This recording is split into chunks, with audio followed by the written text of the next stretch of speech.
He kovan baqî nivîsî. Kirasek kevin ê li ser çermê xanî me qetiya. Berî xanî me dibe xwedîtî de xerab bibe. Giyaşî nedat axatî de. Dîwarên hewşî birçî bûn û mirîşkê me diçûn diziya cîranan. Bîrîkên kalkê min jî wekî hembêza diya min vala bû. Ji roja lawê kalkê min bera pê jineke dinda û vir ve, ez bêbav im û diya min jinbî ye. Diya min a jinbî berê xwe da ezmanê hewşî û gomeyên lomeyên wê dibûn fûzên hîpersonîk.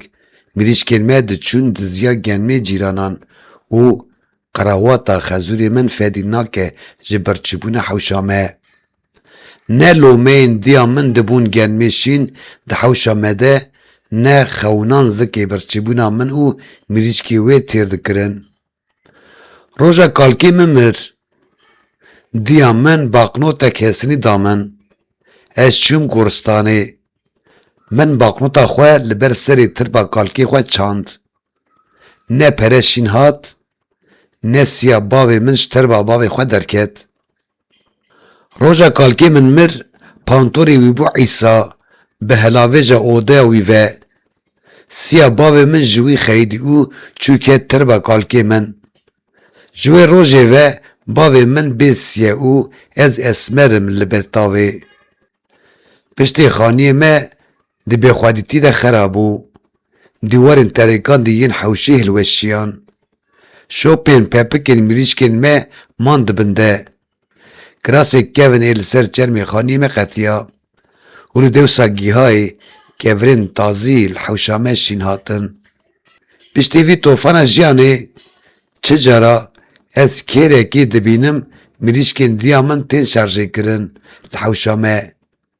Eniya dîwarê me xwîn dibe û nasnameya koçberiyê ji bêrîka qetiya ya kirasê diya min dikeve di rê bê welat de.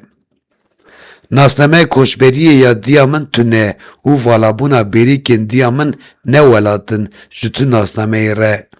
Belbî jî dayika min zêdetir e ji helbestekê û ez kêmtir im ji herfeke vê helbesta jiyayî û nênivîsî.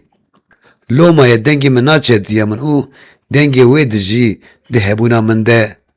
Zimanê milletê min penaber bû di ciwaniya diya min de. Êdî diya min pîr e û ez hîn ji zarok im. Qey lomaya zimanê min bûye penaber di zimanê milletê min de. Min mirina gelek pêxemberan dît. Dîsa jî mezin nebûm. Hîn zarok im û newêrim mirina diya xwe bibînim. Lewra jî xilafî diya min. Tu şaîrî hîn ez nebirime wî cihê ji helbestê wê de.